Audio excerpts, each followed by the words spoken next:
안녕하세요 시청자 여러분. 자유와 민주화 산책가자 그 네 번째 시간, 저는 MC의 김성은입니다. 오늘도 변함없이 최진 강사님과 패널 두 분 함께 해주셨습니다. 안녕하세요. 안녕하세요. 안녕하세요. 지난 시간에 이어서 최진 강사님께서 오늘 이렇게 진행될 일정에 대해서 설명해 주시겠습니다. 저희가 지난 시간에는 이 천안에 있는 독립기념관을 둘러보면서 우리나라가 어떻게 나라를 빼앗기게 되었는지, 그리고 그로 인해서 우리나라의 국민들이나 또 이제 독립운동가분들이 어떤 고통을 당하셨는지, 이런 조금 가슴 아픈 역사를 함께 살펴봤는데요. 오늘 화에서는 조금 더 좀 기분 좋고 우리가 자랑스러워할 만하고 뿌듯할 만한 그런 역사들을 한번 같이 살펴볼 겁니다. 그런 실현의 현장에서 우리나라가 어떤 과정을 통해서 어떤 분들의 노력으로 인해서 독립을 쟁취해냈는지, 이런 과정들을 우리가 한번 같이 살펴보겠습니다. 네, 감사합니다. 그럼 오늘의 자유민주산책 지금부터 시작하도록 하겠습니다. 자유야 민주야 산책 가자! 네, 저희는 지금 삼관 결의 함성에 와 있습니다. 이 결의 함성에서 가장 중요한 부분이 바로 제 뒤에 나와 있는 이 그림인 3.1운동입니다. 시청자분들께서도 워낙 많이 들어보셨을 텐데요. 이 3.1운동은 사실 우리나라의 역사에 있어서도 정말 많은 그런 의미를 가집니다. 우리나라 헌법 조문에도 이 3.1운동이 등장을 합니다. 빛나는 유구한 정통과 역사를 가진 대한민국 국민들은 3.1운동에서 시작된 임시정부의 법통과 계승을 받들어, 이런 부분이 또 대한민국 헌법의 전문에 나오는데요. 우리나라의 이런 자유민주주의의 시발점 중 하나가 바로 이 3.1운동이다라고 해도 과언이 아닐 것입니다. 이 3.1운동은 정말 다양한 기록들을 가지고 있기도 한데요. 사람들이 3.1운동이라고 해서 1919년 3월 1일에 일어난 운동, 그럼 3월 1일 끝났나? 이렇게 생각하시는 시청자분들도 계실 수 있는데요. 시작이 됐던 게 이제 1919년 3월 1일이고, 그 이후에 몇 달에 걸쳐서 이게 이제 불이 퍼져나가듯이 이 자유 독립을 외치는 그런 함성들의 그런 불길이 퍼져나갔다라고 생각해 주시면 될 것 같습니다. 그래서 1919년 3월 1일에 시작해서요. 전국 몇 달에 걸쳐서 전국에서 이렇게 자유를 외치는 그런 함성들이 울려 퍼졌다라고 생각해 주시면 좋을 것 같고요. 또 하나, 이 3.1운동이 자랑스러운 이유 중 하나는요, 비폭력 그리고 일반 민중들에 의해서 일어난 운동이다라고 이제 또 기억을 해주시면 좋을 것 같습니다. 물론 우리가 민족 대표 33인 이런 이야기들도 하고 그런 또 지도자 역할을 해주셨던 분들이 있기도 하지만, 3.1운동이 저 광장에서 탑골공원에서 독립선언서가 낭독이 되고, 그리고 또 전국으로 퍼져나가고 많은 이런 사람들이 동참할 수 있었던 거는 이 전 국민들이 자발적으로 참여한 그런 시민운동이다라는 것도 여러분들이 꼭 기억해 주셨으면 좋겠습니다. 그래서 여러분들이 잘 알고 계시는 유관순 열사도 또 여기서 등장을 하고요. 이 3.1운동에 대해서는 또 여러분들이 잘 알고 계실 것 같아서 이 3.1운동과 함께 시청자분들이 기억해 주셨으면 하는 것 두 가지만 간단하게 설명드리고 또 넘어가겠습니다. 첫 번째는 28 독립선언입니다. 3.1운동이 일어나기 약 한 달 전인 1919년 2월 8일에 일본에서 2월 8일 독립선언이 있었습니다. 그래서 일본에서 유학 중이던 한국인 청년들이 일본에서 대한민국의 자유와 독립을 외쳤다는 점에서 28 독립선언도 여러분들이 꼭 기억해 주셨으면 하는 것 중 하나고요. 그리고 이 한반도에서 퍼져나간 이런 자유 독립의 물결은 저 멀리 미국에까지 퍼져나갑니다. 그래서 이루어진 것이 1919년 4월 14일에서 16일 정도에 일어난 필라델피아 제1차 한인대회입니다. 여기서 또 중요한 역할을 해주셨던 분이 서재필 선생님, 그리고 또 우리나라의 초대 대통령인 이승만 대통령인데요. 필라델피아는 사실 미국에서도 아주 독립에 있어서 상징성을 많이 가지고 있는 도시죠. 토마스 제퍼슨이 독립선언서를 낭독했던 도시가 필라델피아이기 때문에 필라델피아는 미국 내에서도 독립적으로 많은 의미를 가지고 있는 도시인데요. 그런 도시에서 우리나라가 또 미국에서도 한국의 자유와 독립을 위해서 외쳤던 것이 바로 필라델피아 제1차 한인대회다라고 기억을 해주시면 좋겠습니다. 그래서 2월 8일에 있었던 28 독립선언, 그리고 뒤에서 보이시는 3.1운동, 그리고 4월 달에 있었던 필라델피아 1차 한인대회까지 여러분들이 함께 꼭 묶어서 우리나라, 일본, 심지어 미국까지 전국에서, 전 세계에서 자유 독립을 외치는 그런 함성들이 일어났다라는 것을 꼭 기억해 주시면 좋겠습니다. 저희가 오늘 방송을 또 아주 특별한 분과 함께 하고 있잖아요. 그래서 또 팀장님이 이 자리에 계시니까 제가 또 드리고 싶은 질문이 하나 있습니다. 이 3.1운동이 정말 전 국민적인 그런 독립운동으로서도 유명하잖아요. 혹시 북한에서도 이 3.1운동을 저희가 지금 같이 공부한 것처럼 똑같이 가르쳐 주는지, 아니면 혹시 차이점이 좀 있는지 그런 것들을 좀 질문드리고 싶어요. 북한도 3.1운동은 배워줍니다. 그런데 네. 한국에서 배우는 3.1운동하고는 좀 다릅니다. 어떤 게 다르죠? 한국은 33명의 네. 독립운동가들이 모여서 독립선언을 네. 발표하고 이렇게 전국적으로 그렇죠. 일어나는 네. 운동이라고 가르쳐주지만 북한은 그게 아니고요. 원래 조선을 만든 김일성의 아버지 김형직이라는 아버지의 영향을 받아서 그 아버지가 독립운동을 했다 그래요. 그 영향을 받아서 3.1운동에 했다고 하는데요. 네. 북한도 사진이 똑같은 사진이 있어요. 이런 네, 사진이. 워낙 유명한 네, 그런데 기록이니까요. 조금 다른 점이 있다면 여기는 대한독립 만세라고 써 있지만은 북한은 조선독립 만세라고 써 있어요. 네. 그리고 여기 사진이 가운데 보면 네. 어떤 어르신이 6살짜리 아이 손을 잡고 6살짜리 아이가 이제 태극기를 흔드는 게 있는데 북한의 설명은 역사의 설명은 그 어른이 바로 김일성의 아버지 김형직이고 그럼 그 아이는 태극기를 들고 네. 있는 그 아이가 김일성이라고 역사서에 그렇게 나와 있습니다. 그래서 저희들은 정말 그런 줄 알았어요. 근데 이제 와보니까 사진이 좀 다르네요. 네, 그럼 그러니까 김일성이 3.1운동의 현장에 있었다라는. 네네. 그래서 독립운동의 열기를 키워나가면서 이제 다시 이제 일제 강점기에 이제 항의를 했다 이렇게 역사서로 자료로 만들어놨어요. 북한은 그렇게. 예. 같은 3.1운동인데도 이 북한과 이 네. 김일성이 딱 들어가면서 또 이런 맞아요. 역사적인 차이가 북한의 생기는군요. 모든 역사는 그 김씨 일가로부터 시작이 됐다고 하고 있습니다. 그래서 조금 차이점이 조금 다른 게 아니고 환연하게 많이 다릅니다. 너무 좋은 설명 감사합니다. 강사님, 저희가 지금까지는 어떤 3.1운동 그리고 이제 어떤 독립운동의 어떤 시작점, 약간 그런 어떤 출발점에 대한 그런 이야기들을 많이 들었었는데요. 지금 저희가 온 곳과 그곳에 대한 이야기를 좀 들려주실 수 있을까요? 네, 저희가 3관 결의 함성관에서는 우리나라 최대의 그런 독립운동이자 전국민적인 운동인 3.1운동에 대해서 설명을 드렸었습니다. 근데 3.1운동 설명을 드릴 때 한 가지 또 설명을 드렸던 특징이 있는데요. 어떤 거였죠? 그런 뭔가 폭력을 쓰지 않고 비폭력, 예, 그죠. 평화주의죠. 비폭력이고 또 예. 평화주의적인 그런 전국민 운동이었다라고 설명을 드렸는데요. 이 3.1운동이 그 이후에 또 대한민국의 그런 독립운동의 발전에 있어서 많은 영향을 끼치게 됩니다. 그 3.1운동을 시발점으로 해서. 지금 우리가 와 있는 곳은 이제 5관. 5관에서는 주로 이 항일 무장투쟁, 광복과 독립을 위해서 이번에는 평화적인 방법이 아니라 가장 한 사람이 할 수 있는 가장 큰 영향력이다라고 당시에 생각을 했었습니다. 뭔가 드디어라는 그런 느낌이 드네요. 그죠. 또 3.1운동 다음으로 또 많은 분들이 알고 계시고 네네. 또 여러 인물들이 많이 나오는 이 파트가 바로 이 파트인데요. 네네. 4관 평화누리관에서는 이제 독립운동에서 지향했던 그런 방향성이 어떤 것인지 어떻게 실현해 나가고자 했는지 그런 관들이 또 꾸며져 있는데 저희가 시간 관계상 또 이렇게 5관으로 또 넘어왔습니다. 사실 항일 무장투쟁에 있어서 설명드리고 싶은 분이 많지만 이 동상을 또 설명드리고 싶어서 제가 이 장소로 선정을 했습니다. 이 동상의 이름이 무명 독립군상입니다. 네, 무슨 뜻이죠? 이름이 없는. 이름이 예, 없는 이름이 없는 독립군의 동상이다라는 뜻이죠. 우리가 3.1운동 하면 또 가장 먼저 떠올리는 게 한 분을 꼽자면 유관순 열사를 네. 또 많이 뽑고 항일 무장투쟁 한다면 이제 뭐 김좌진 장군이나 뭐 윤봉길 의사나 뭐 이렇게 안중근 의사 이런 분들을 많이 생각을 하잖아요. 네네. 근데 그런 분들은 이미 시청자분들도 많이 알고 계실 것 같습니다. 그래서 이걸 한번 짚고 넘어가고 싶었습니다. 3.1운동에 있어서도 그렇고요. 이 무장 독립운동을 하면서도 있어서도 그렇고 이름 없이 이렇게 또 나라의 진짜 독립과 자유를 위해서 본인을 드러내지 않고 또는 그냥 하나의 구성원으로서 이렇게 희생하신 정말 많은 분들을 우리가 또 이런 동상들을 보시면서 한번 곱씹어 보실 수 있는 그런 기회가 되면 좋겠습니다.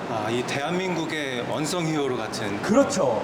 네, 사실 이런 분들이 있었기 때문에 우리가 그렇게 이름을 기억하는 분들이 또 더 빛이 날 수 있었던 거죠. 네네네. 네, 그래서 이 동상을 보시면 군복을 입고 계신 분도 계시지만 보부상처럼 짐을 메신 분도 계시고 네, 맞아요. 그냥 일반 우리가 조선 한반도를 생각했을 때 일반 복장을 입고 싸우고 계신 분들도 정말 많아요. 총을 제대로 못 들고 싸우고 계신 분들도 계시고요. 네네. 그런 많은 분들의 노력이 있었기 때문에 우리가 독립을 쟁취했다라는 것을 꼭 기억해 주셨으면 좋겠습니다. 네, 말씀 감사합니다, 박사님. 저희가 또 이렇게 독립기념관에서 다양한 독립운동에 대해서 또 설명을 드리고 있습니다만 사실 이 시청자분들이 이 간략한 설명은 이 영상을 통해서 들으시더라도 현장에 와서 또 그런 다양한 체험들도 해보시고 전시들을 관람하시면 더 좋을 것 같습니다. 뭐 봉오동 전투, 청산리 전투를 비롯해서 정말 많은 무장 독립운동이 있었는데 제가 시간 관계상 다 설명은 못 드리고 현장에 와서 또 그 생생함을 느껴보시는 것도 아주 좋을 것 같습니다. 이렇게 활발히 전개되던 무장 독립운동이 이렇게 좀 꺾이는 아주 중요한 사건이 하나가 있어서 설명을 드리려고 합니다. 시청자분들 중에서 자유시 참변 이라는 내용을 들어보신 분들이 계실 수도 있고 처음 들어보시는 분들도 계실 수 있는데요. 이 활발하게 활동하던 무장 독립운동이 이 자유시 참변으로 인해서 그 수가 확 줄어버리는 일이 생깁니다. 자유시 참변이란 건 말 그대로 자유시라는 장소에서 일어난 안타까운 사건을 의미하는데요. 무장 독립운동을 하던 독립군들이 재정비를 하기 위해서 그리고 또 러시아의 도움을 받기 위해서 자유시라는 곳으로 이동을 합니다. 근데 또 당시 공산주의를 이렇게 지향했던 러시아에서 그것에 반대돼서 자유를 주장하거나 자유민주주의를 주장하던 공산주의에 찬성하지 않던 많은 독립군들을 자유시라는 곳에서 학살하는 사건이 발생하게 됩니다. 그것이 바로 자유시 참변이고 이 이후로 안타깝게 정말 많은 무장 독립운동을 해주셨던 분들이 수가 확 줄어서 그 기세가 좀 많이 줄어드는 일이 바로 이 자유시 참변입니다. 참 공산주의가 지금도 북한이 이렇게 공산 독재로 인해서 고통을 받고 계신 분들이 많지만 당시에도 또 비슷한 일이 일어났다는 게 참 안타까운 일이고요. 아마 시청자분들께서 안중근 의사나 윤봉길 의사 같은 분들은 워낙 잘 알고 계셔서 제가 다른 한 분을 또 소개해드리고 싶습니다. 우리가 앞서 무명 독립군상이라고 해서 이름 없이 그렇게 노력하신 분들을 기억하자라는 말씀을 드렸었는데요. 독립운동가 부부를 한번 소개해드리고자 합니다. 바로 김규식 선생님과 그분의 아내이신 김순애 선생님인데요. 이분들은 또 정말 거의 일평생을 그리고 거의 본인들의 부부 생활을 독립을 위해서 바치신 분들입니다. 이분들이 결혼을 하셨던 해가 바로 1919년입니다. 3.1운동이 일어나고 본격적으로 독립운동이 불을 지펴졌던 시기죠. 그래서 1919년에 결혼을 하고 지금은 우리가 허니문을 가고 이렇게 알콩달콩한 신혼생활을 하신 게 아니라 김규식 선생님은 미국으로 떠나시고 그다음에 아내이신 김순애는 이제 한국에 남아서 아내는 이제 독립운동을 위한 자금을 모으고 김규식 선생님은 미국에 가서 외교 독립운동을 하는 식으로 이렇게 또 부부 생활을 보내셨던 분들입니다. 그래서 우리가 흔히 독립운동가 분들을 기억할 때 그분들만 기억하는 게 아니라 그분들의 독립운동을 서포트해주기 위해서 또 본인들의 삶을 희생하셨던 그분들의 주변 분들이나 그분들의 주변 그런 가족분들도 우리가 많이 꼭 기억을 하는 그런 계기가 되었으면 좋겠습니다. 네, 저희가 오관에서는 항일무장투쟁, 즉 독립을 위해서 이렇게 무력을 이용해서 독립을 쟁취하시고자 노력하신 분들을 함께 살펴봤는데요. 오관에는 이렇게 무장 독립투쟁에 많은 초점이 맞춰져 있다면 이 벽에서 외교 독립운동을 조금 한번 저희가 또 짚고 넘어가고자 잠시 이 자리에 들렀습니다. 우리나라가 독립을 쟁취하게 된 데 있어서는 무장 독립투쟁도 물론 적지 않은 역할을 했습니다만 우리나라가 이렇게 해방이 되고 1945년 8월 15일에 일본이 무조건 항복을 하면서 해방이 되고 1948년 8월 15일에 건국이 되고 1948년 12월 12일에 유엔에게 한반도 내 유일한 합법 정부로 승인을 받는 이런 많은 과정은 단순히 무력만으로는 이루어낼 수가 없는 이런 외교적인 영향의 부분이었습니다. 그리고 이 부분을 설명드릴 때 절대 또 빼놓고 갈 수 없는 분이 바로 여기 있는 2024년 1월 이달의 독립운동가로 선정되신 이승만 대통령을 짧게 설명드리고 넘어가고자 합니다. 만약 시청자분들이 독립운동을 위해서 노력하신 분들이 어떤 분들이 계실까를 한눈에 좀 살펴보고 싶다면요. 이달의 독립운동가를 검색해서 한번 살펴보시면 좋을 것 같습니다. 이달의 독립운동가는 1992년 1월에 선정을 하기 시작해서요. 지금까지 400분이 넘는 분들을 이렇게 선정해서 독립운동을 위해서 노력하신 분들을 조명하기 위해서 시작이 되었는데요. 정말 놀랍게도 우리나라의 건국 대통령이신 이승만 대통령이 2024년 1월이 되어서야 이달의 독립운동가로 또 선정이 되셨습니다. 이달의 독립운동가는 또 한 번 뽑혔다고 해서 안 뽑진 않아요. 그래서 김구 선생님, 안창호 선생님 이런 분들은 또 2번이 선정되기도 했고요. 최팔룡 선생님이나 여운형 선생님 같은 사회주의 계열의 운동을 하신 분들도 선정이 되었음에도 불구하고 우리나라의 이런 건국 대통령인 이승만 대통령은 2024년에 와서야 처음으로 이렇게 조명을 받게 되었습니다. 이게 아무래도 우리가 무장 독립운동에만 또 너무 초점이 맞춰지다 보니까 외교 독립운동이 조금 외면시된 그런 하나의 결과물이 아닐까 싶은데요. 독립이라는 게 사실 해방과 독립이 조금 다르잖아요. 우리나라가 해방을 이뤄낸 것은 1945년 8월 15일이라고 볼 수 있습니다만 진정한 의미의 독립이 스스로 혼자 서다라는 뜻이잖아요. 그죠? 그런 게 완성된 것은 이제 1948년 8월 15일에 건국이 되고 또 1950년 6월 25일 북한이 한반도 전체를 공산화하기 위해서 우리의 자유를 다시 뺏어가기 위해서 일으켰던 전쟁을 이겨내고 그 이후에 우리가 진짜 자유를 얻고 또 혼자서는 이런 부분 그리고 우리가 그 이후에 70년이 넘는 평화를 유지하도록 해주었던 한미상호방위조약 이런 부분들을 사실 독립을 이야기할 때 절대 빼놓을 수가 없는 그런 중요한 부분이거든요. 굉장히 좀 다각도로 공부를 좀 해야 될 부분이 좀 있는 것 같습니다. 그렇죠. 사실 독립이라는 게 일본이 항복했으니까 우리 독립 끝 이런 게 아니잖아요. 사실은 또 저희가 또 저희의 힘만으로 독립을 한 것은 또 솔직히 아니기도 하고요. 그죠. 예. 1945년 8월 15일은 일본이 항복을 한 때지 그 이후에는 또 미 군정청이 들어서서 그리고 또 소련이 우리나라를 신탁 통치하느냐 모스크바 삼성회 이런 많은 역사들이 있고 나서 우리나라가 진정하게 올라선 거는 1948년 8월 15일이기 때문에 그리고 그 이후에도 우리나라가 이렇게 자유를 지키고 발전할 수 있었던 그런 외교 독립 운동과 그 이후의 그런 과정들까지도 시청자분들이 꼭 이번 기회에 기억을 해주셨으면 좋겠습니다. 네, 자유민주산책 저희가 2회차에 걸쳐서 대한민국 독립기념관에서 우리 최진 강사님의 명쾌하고 훌륭한 해설과 강의로 함께했습니다. 오늘 함께해 주신 패널 여러분들 간단한 소감 좀 부탁드리겠습니다. 팀장님 먼저. 예. 저는 참 오늘 의미 있는 곳에 왔다고 생각하고요. 제가 제일 기억에 남는 거는 일관의 결의 뿌리라는 일관에 들어가면 여러 문구가 있는데 딱 인상에 남는 문구가 하나 있었습니다. 네. 역사는 정신이다. 그 나라 민족의 정신이다라는 그 문구가 제일 가슴에 와닿았거든요. 근데 북한이나 한국의 역사관이나 독립운동 이런 역사관은 서로 다르지만 교육관은 다르지만 한 가지만 같은 게 있습니다. 역사는 정신이다. 그 정신이 바로 우리 민족의 꺾이지 않는 신념인 것 같습니다. 오늘 탐방의 어떤 그런 굉장히 결론을 관통하는 말씀을 해주신 것 같아요. 명언이시네요. 명언이십니다. 감사합니다. 감사합니다. 우리 지원님도 한 말씀 부탁드릴게요. 저는 이제 1관, 2관, 6관까지 너무 즐거웠지만 그래도 아무래도 제 입장에서 즐거웠던 건 아무래도 체험전이 아닐까 싶습니다. 맞습니다. 체험전에서 이제 어린 아이가 된 것처럼 체험을 하면서 이제 독립군들의 이제 힘드셨던 그런 모습들을 이제 간접적으로나마 즐겁게 체험할 수 있어서 정말 좋았습니다. 맞습니다. 저도 한번 총을 쏴봤는데 참 이기기 힘들었을 것 같다는 생각이 좀 들었어요. 이게 연발이 아니고 이제 단발로 이렇게 돼서 아무튼 여러 체험을 하면서 저희가 또 선조들의 어떤 여러 가지 힘든 부분을 많이 배웠었던 것 같습니다. 예, 강사님 오늘 마무리 말씀 좀 부탁드려도 될까요? 네. 오늘 너무 미남 미녀 MC분들하고 같이 촬영을 해서 너무 즐거운 시간이었고요. 방금 또 MC분께서 말씀해 주신 것처럼 자녀분들이 이렇게 체험할 수 있는 공간들도 있고 성인분들도 오시면 이렇게 방금 또 말씀해 주신 것처럼 느끼고 깨우칠 수 있는 그런 부분들이 상당히 많은 것 같습니다. 저 가족분들끼리 꼭 한번 와보시면 좋겠고요.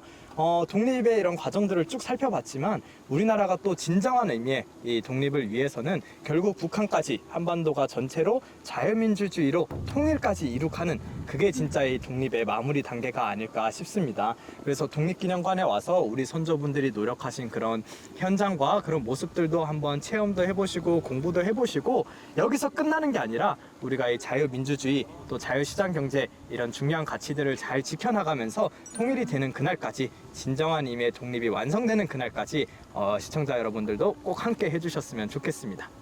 좋은 말씀 감사합니다, 강사님. 오늘 너무나 수고 많으셨습니다. 예, 저는 다음 시간에 새로운 주제와 새로운 강사님, 새로운 산책으로 시청자 여러분 찾아뵙도록 하겠습니다. 자유야, 민주야? 산책 가자. 안녕. 좋아요, 구독 좋아요, 부탁드립니다. 여기서 잠깐. 여러분이 보고 싶은 장소를 댓글로 추천해 주시면 10분 추첨을 통해서 예쁜 텀블러를 선물로 드리겠습니다. 많은 참여 부탁드립니다.